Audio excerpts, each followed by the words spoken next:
Bismillahirrahmanirrahim. Assalamualaikum warahmatullahi wabarakatuh. Kembali lagi dengan saya Bidan Fitri. I am your midwife and you are my family. Pada kesempatan kali ini kita akan membahas tentang masalah menyusui. Nah, biasanya kan ibu setelah lahiran itu banyak yang mengeluh ASINya kurang, ASINya tidak ada, bayinya rewel, bayinya lapar, dan sebagainya. Nah, semuanya akan dibahas pada video kali ini. Oke, sebelum kita lanjut, ingat ya untuk like, subscribe, dan tekan tombol loncengnya. Oke, ini dia videonya. Saya ucapkan terima kasih karena telah mengklik video ini. Menyusui merupakan anugerah terbesar yang diberikan oleh Sang Maha Pencipta hanya khusus untuk seorang wanita.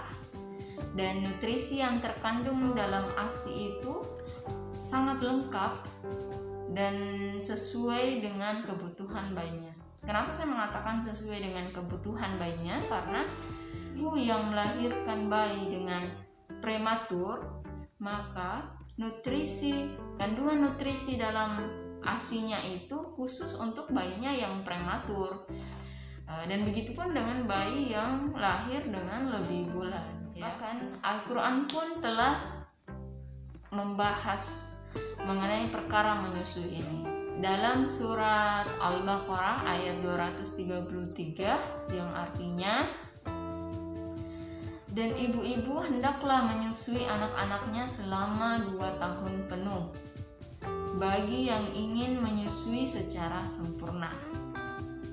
Di masa 2 tahun pertama kehidupan seorang anak itu sangat membutuhkan nutrisi yang sempurna untuk perkembangan tumbuh kembangnya.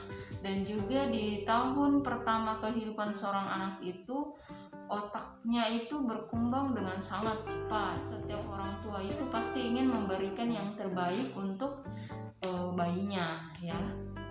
Hanya saja setelah lahiran ada beberapa hal yang menjadikan ibu jadi tidak bisa memberikan ASI pada bayinya. Misalnya 1 sampai ke 3 pertama setelah lahiran biasanya ASINya tidak keluar, ya.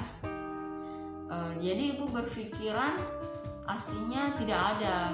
Nah, itu kurang tepat ya dikatakan seperti itu, karena ASI itu diproduksi selama masa kehamilan untuk nantinya persiapan menyusui setelah lahiran, ya. Cuman ductus payudara atau saluran ASI itu masih menutup seperti ini, dia belum terbuka.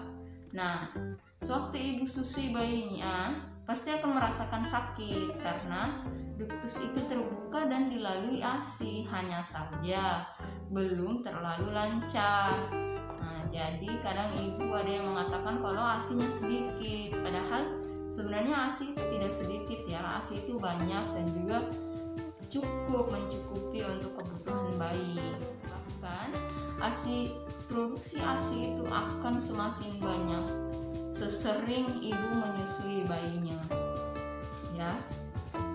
Dan juga bayi itu tidak akan kekurangan nutrisi pada hari pertama kedua kehidupannya karena ia masih membawa nutrisi dari plasenta, ya. Hanya saja mungkin ia rewel. Kalau dia rewel, kalau bayinya nangis, nah itu mulutnya diituin aja, ditempelkan pada payudara, seperti itu saja ditempelkan. Nah, lama-lama juga bayi itu akan menyusui sendiri dan juga akan berhenti menangis. Walaupun ibu berpikiran ASINya tidak ada, tapi sebenarnya ada, hanya saja salurannya belum terbuka, ditambah bayinya juga baru belajar menyusui, ya. Jadi 1-2 hari itu, bahkan 3 hari itu bayi masih mendapatkan nutrisi. Yang seorang dokter dia bilang ke saya, sebenarnya bayi itu bisa hidup selama 3 hari tanpa minum, tanpa makan, ya. Hanya saja kalau kita mau pikir pasti tidak tega. Saya saja sendiri tidak tega jika bayi menangis terus setelah lahirannya, tapi seusaha mungkin ibunya jangan memberikan susu formula jika masih bisa ya, tempelkan saja pada payudaranya. Karena jika ibu memberikan susu formula itu artinya program ASI eksklusif sudah tidak bisa lagi, apalagi di hari-hari pertama ya, di hari-hari pertama, minggu-minggu pertama. Nah itu kan ada yang namanya kolostrum. ASI yang pertama keluar itu namanya kolostrum, dan itu sangat bagus untuk antibodi dan nutrisi bayi ya. Jadi kolostrum itu mengandung antibodi yang sangat tinggi untuk bayi steril yang baru lahir ya. Dia hanya keluar di hari-hari pertama. Ada juga sumber yang mengatakan di 1 minggu pertama setelah lahiran keluarnya kolostrum itu.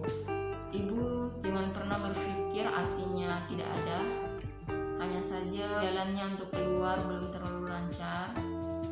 Yang kedua, ibu jangan berpikir ASInya sedikit, karena makin sering ibu menyusui bayinya, produksi ASI juga akan semakin banyak.